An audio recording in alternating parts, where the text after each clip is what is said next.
April 30th, 1943.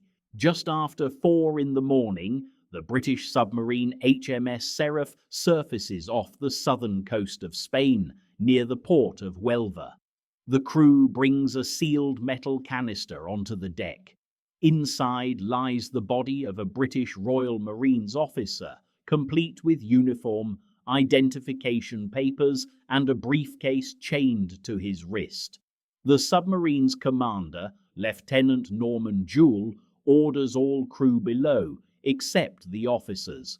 They open the container, lower the body into the cold Atlantic water, and Jewell reads Psalm 39 over the corpse. The engines roar in reverse. The wash from the propellers pushes the body toward shore. The empty canister gets destroyed with plastic explosives 12 miles out to sea. Jewell sends a coded message to London, mincemeat completed. The body floating toward the Spanish coast is not actually a British officer killed in an air crash. It's a homeless Welsh labourer named Glyndwr Michael, dead from rat poison. And the secret documents in that briefcase are fake, designed to convince Adolf Hitler that the Allies are planning to invade Greece and Sardinia instead of their real target, Sicily. This is Operation Mincemeat, what military historian Michael Howard will later call perhaps the most successful single deception operation of the entire war. January 1943. The Allies have driven German and Italian forces out of North Africa. The next objective is clear to everyone, including Hitler: invade Europe through Sicily, the obvious stepping stone from North Africa to mainland Italy. Prime Minister Winston Churchill supposedly says at the time that everyone but a bloody fool would know it's Sicily. The problem is brutal. Sicily sits just 90 miles from the North African coast. The island has excellent airfields, strong ferry connections to mainland Italy, and controls Mediterranean shipping lanes. It's strategically perfect, which means Germany knows it too. The Wehrmacht has heavily fortified the island. Intelligence estimates suggest the Allies could lose 10,000 men in the first week of fighting alone, with 300 ships sunk in the opening days. At the Casablanca Conference in January 1943, Allied commanders select Sicily as their target, codenamed Operation Husky, scheduled for no later than July. But Adolf Hitler is paranoid about the Balkans. The region supplies Germany with critical raw materials: copper, bauxite, chrome, and oil. Losing Greece would be catastrophic for the German war machine. The Allies recognize Hitler's obsession. If they could somehow convince him the invasion target is Greece, not Sicily, German forces would be split. Troops defending Sicily might be redirected to the Balkans. The invasion might succeed with far fewer casualties.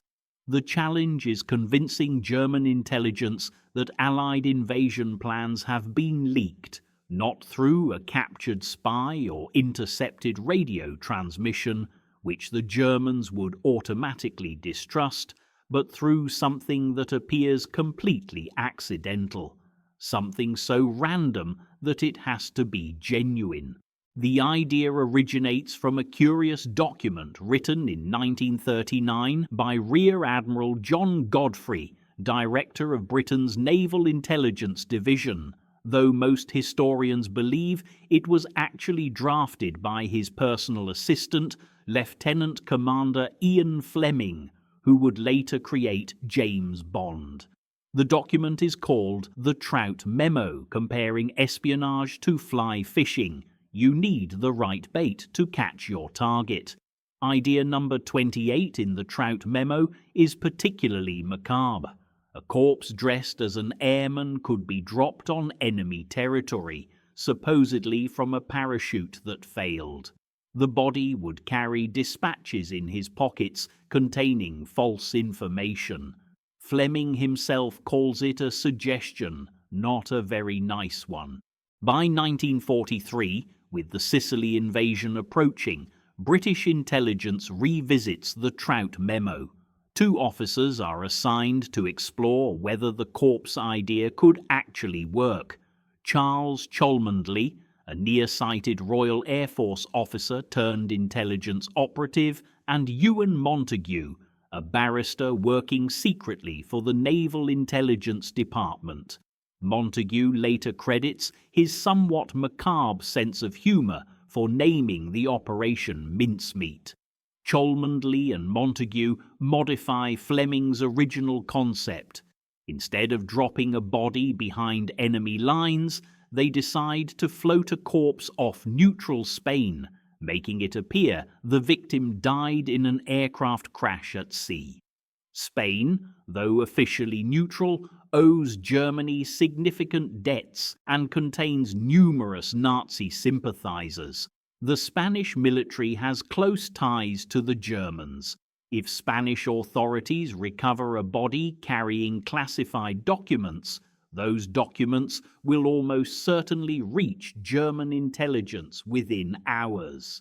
The plan gets approval as part of Operation Barclay, the broader Allied deception campaign suggesting an invasion of the Balkans.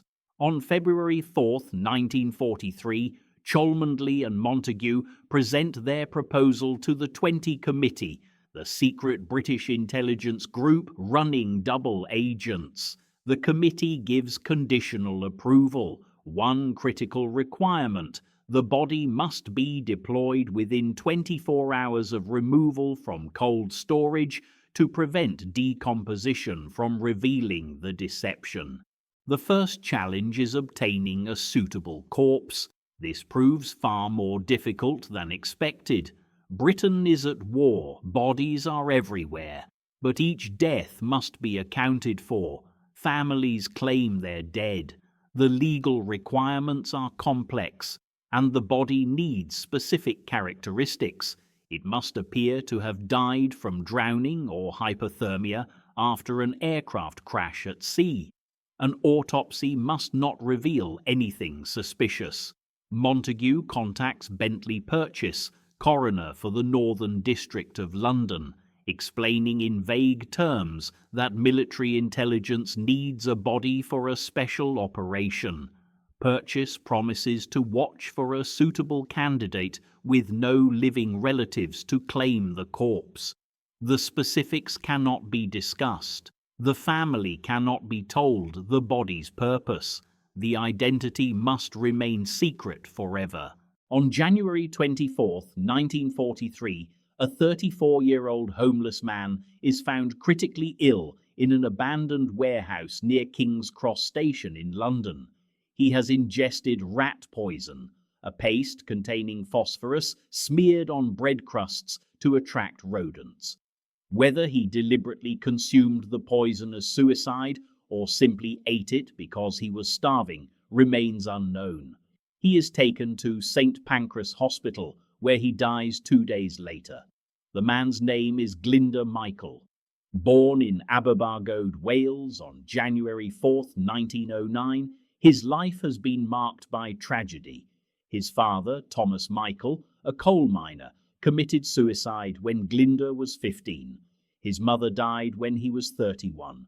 With no family, no steady employment, and no prospects, Michael drifted to London, living on the streets.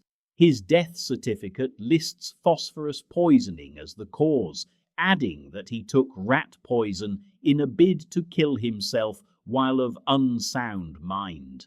When Purchase examines Michael's body, he realizes it's perfect for the operation. The poison has impaired Michael's liver function, but left his lungs in a condition consistent with drowning. The phosphorus is detectable only through sophisticated chemical analysis. A routine autopsy would miss it. Most importantly, Michael has no known living relatives. No one will claim the body. Purchase contacts Montagu. The coroner's note includes a crucial detail. The body would be removed out of England for interment. Permission is granted with one absolute condition: the man's real identity must never be revealed. Glyndwr Michael's body is placed on ice in a morgue while Cholmondeley and Montagu begin their most critical task, transforming a homeless Welsh labourer into a convincing British officer.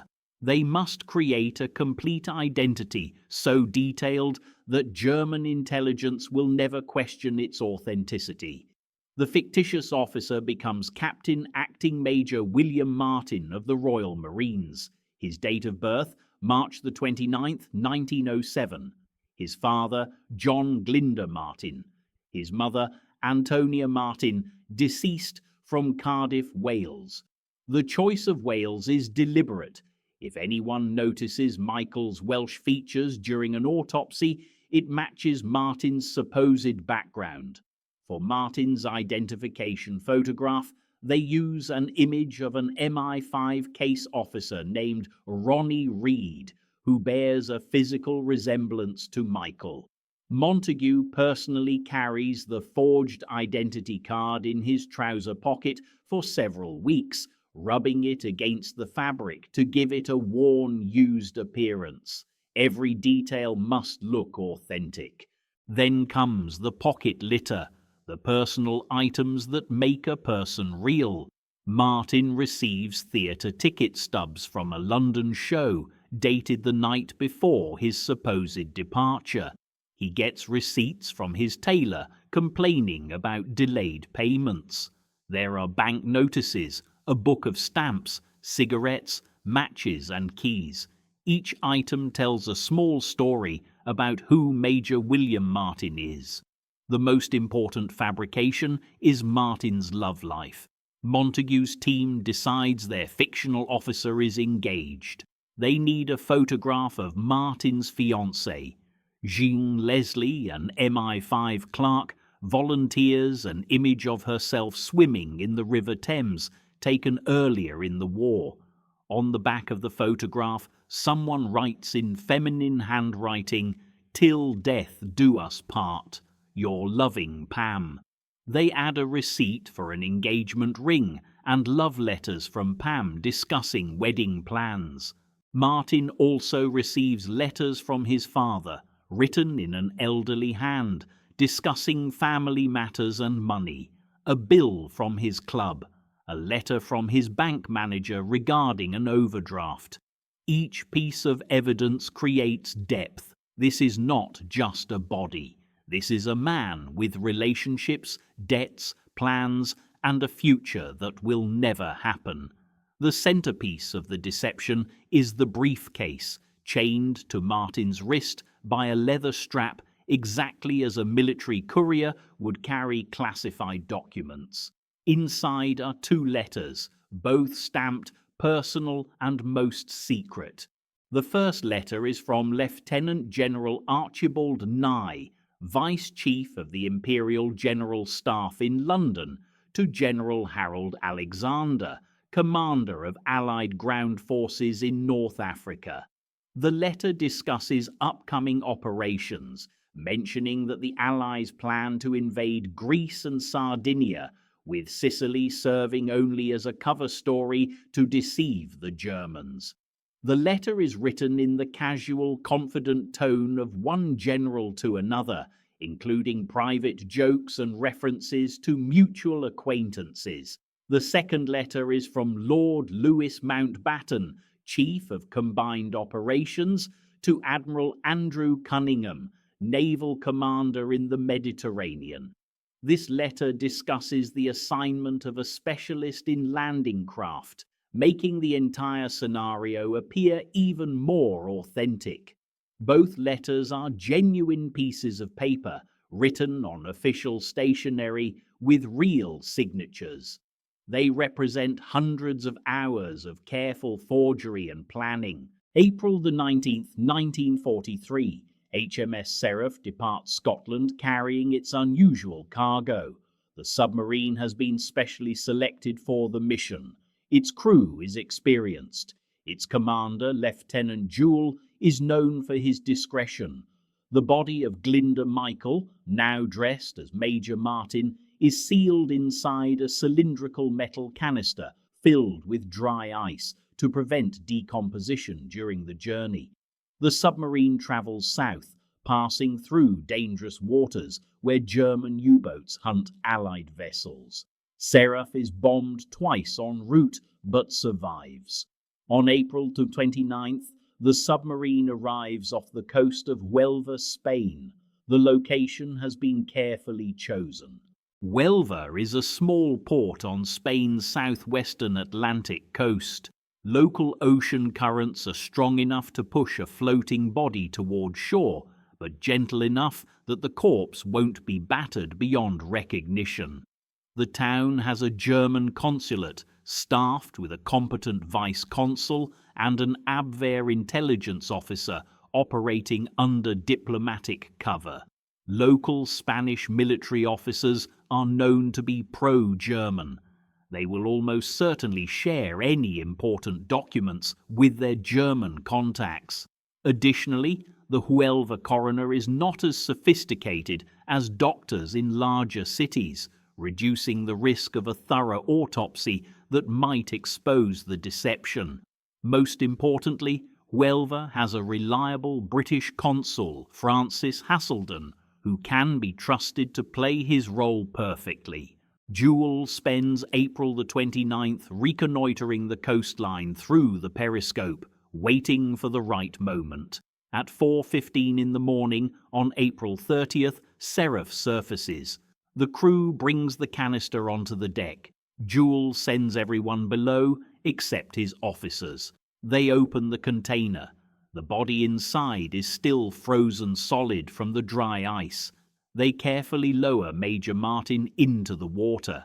He's wearing his full Royal Marines uniform, a Mae West life jacket and standard issue boots. The briefcase is securely chained to his wrist. Jewel reads Psalm 39. The words drift across the dark water. Lord, make me to know mine end and the measure of my days. The engines reverse at full power. The submarine's wake pushes the body towards the Spanish coast, toward whatever fate awaits. The crew reloads the empty canister and motors 12 miles offshore. They surface again and attempt to sink the container with machine gun fire. The trapped air in the insulation keeps it afloat. They finally destroy it with plastic explosives. No evidence can remain. Jewel sends the coded signal to London and continues to Gibraltar. Later that morning, a Spanish fisherman discovers the body floating near shore. He alerts local authorities. The civil guard recovers Major Martin and brings him to Huelva. The British consul, Francis Haselden, is immediately notified that a British officer has washed ashore. An autopsy is conducted on May the 1st. Haselden attends, as is customary for a foreign national's death, but his real mission is ensuring the Spanish doctor doesn't look too carefully. Haselden repeatedly urges the doctor to finish quickly because of the heat and the smell of the decomposing corpse. The doctor, uncomfortable and eager to end the unpleasant task, concludes that Major Martin died from drowning after his aircraft crashed at sea. The liquid in the lungs is consistent with death by drowning. No further investigation is needed. The briefcase is opened. Spanish officials photograph every document inside. The letters from General Nye and Lord Mountbatten are carefully copied. The Spanish secret police, led by Colonel Cerruti, a known fascist devoted to Hitler, ensures the documents reach the German Abwehr immediately. The Germans study the letters with intense scrutiny. In Madrid, Abwehr officers photograph the documents again and transmit them to Berlin. The intelligence reaches Adolf Hitler's headquarters within days. Meanwhile, Spanish authorities officially return Major Martin's personal effects and documents to British Consul Haselden, soaking them in seawater first to disguise that they've been examined. British intelligence has placed a subtle trap, a single human eyelash inside one of the sealed envelopes. When the letters return to London, the eyelash is missing, proof that the Spanish opened and read everything. On May 2nd, 1943, Major William Martin is buried with full military honours in the Nuestra Señora de la Soledad Cemetery in Huelva, Spain. Spanish military officers attend. A priest delivers last rites. Flowers are placed on the grave. The headstone reads, William Martin, born 29th March 1907, died 24th April 1943, beloved son of John Glyndwr Martin and the late Antonia Martin of Cardiff, Wales. Below that, in Latin, Dulce et decorum est pro patria mori. It is sweet and fitting to die for one's country. Glyndwr Michael, the homeless man who died unknown and unloved in a London warehouse, is now a war hero. The intelligence from Operation Mincemeat travels directly to Colonel Alexis von Roene, head of German military intelligence. Von Roene is a Prussian aristocrat with little sympathy for Nazi thuggery, but he's also a professional intelligence officer. He studies the documents carefully, analysing every detail. The letters appear genuine. The paper is authentic British military stock. The handwriting matches known samples of General Nye's signature. The content includes inside jokes and references that only legitimate British officers would know. The pocket litter on the body, the theatre stubs, the love letters, the unpaid bills creates a convincing picture of a real person. Some historians later speculate that von Roene may have suspected the documents were fake but chose to endorse them anyway, seeing an opportunity to weaken German defences in Sicily and undermine Hitler's war effort. Others believe he genuinely accepted them as authentic. Either way, his report to the German High Command declares the documents legitimate. On May 12, 1943, Grand Admiral Karl Dönitz, commander of Germany's U-boat fleet, meets with Hitler to discuss strategy. Dönitz has recently visited Italy and met with Benito Mussolini. The conversation turns to Allied intentions in the Mediterranean. Hitler's opinion is clear and decisive. The Führer does not agree with Mussolini that Sicily is the most likely invasion point. Hitler believes the discovered documents confirm that Allied attacks will target Greece and Sardinia.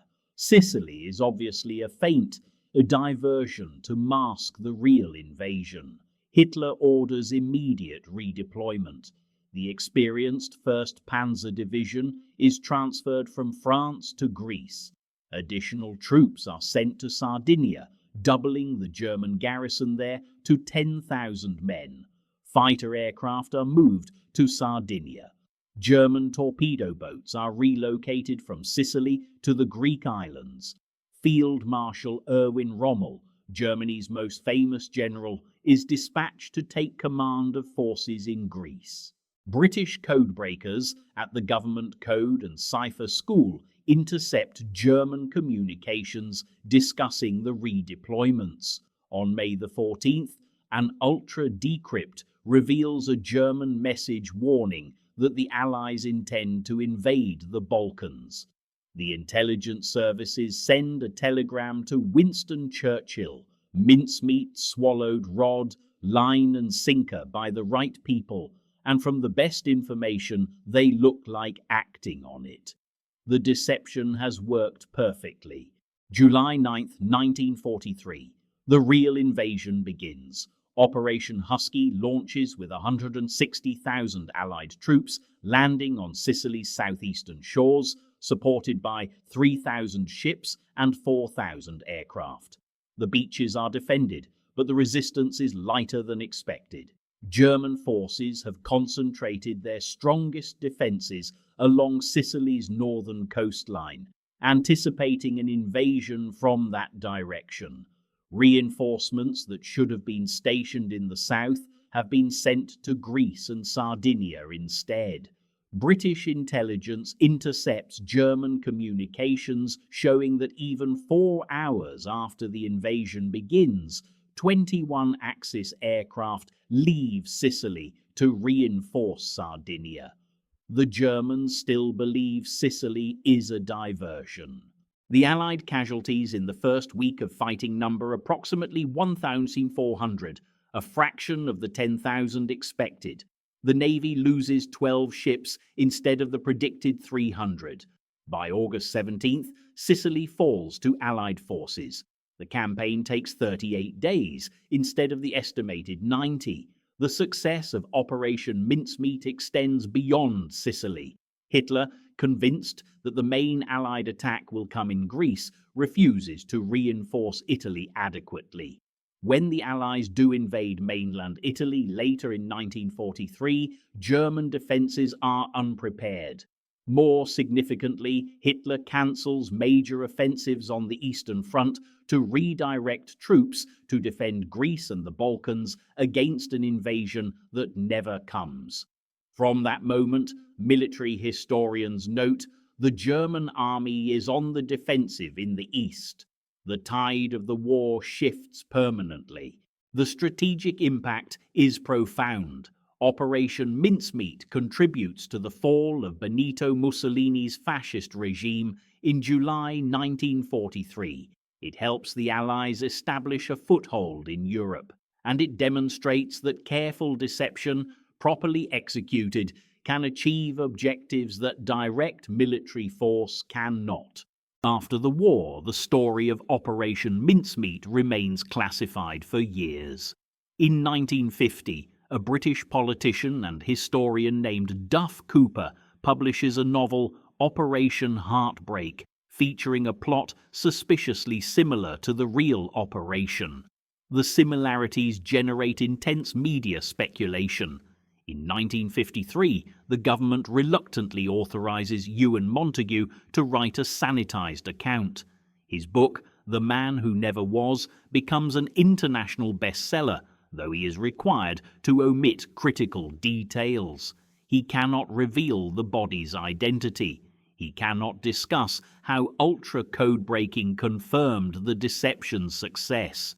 And Charles Cholmondeley, who remains in MI5 after the war, is written out of the narrative entirely. The book is adapted into a popular 1956 film. For decades, the public knows the story, but not the name of the man whose body made it possible.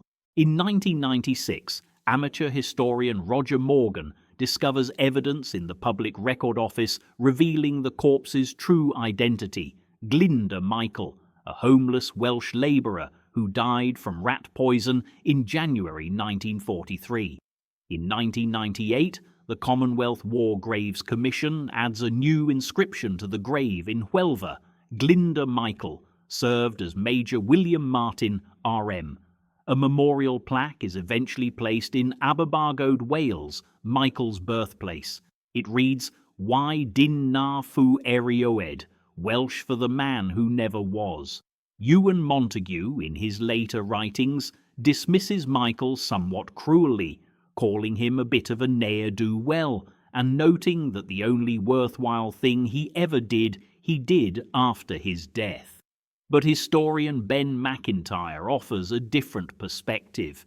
Glyndwr Michael, he argues, is possibly the most unlikely hero of the entire Second World War. Michael lived a tragic life. Abandoned by circumstances, forgotten by society, he died alone and unmourned. But in death, he accomplished what trained soldiers, experienced generals, and elaborate military campaigns could not. His body, carefully disguised and deployed with precision, convinced Adolf Hitler to defend the wrong coastline. It saved thousands of Allied lives. It helped turn the tide of World War II. The lesson of Operation Mincemeat extends far beyond its immediate military success. It demonstrates that warfare is not only about firepower and troop numbers. Deception, imagination, and psychological manipulation can achieve strategic objectives that brute force cannot.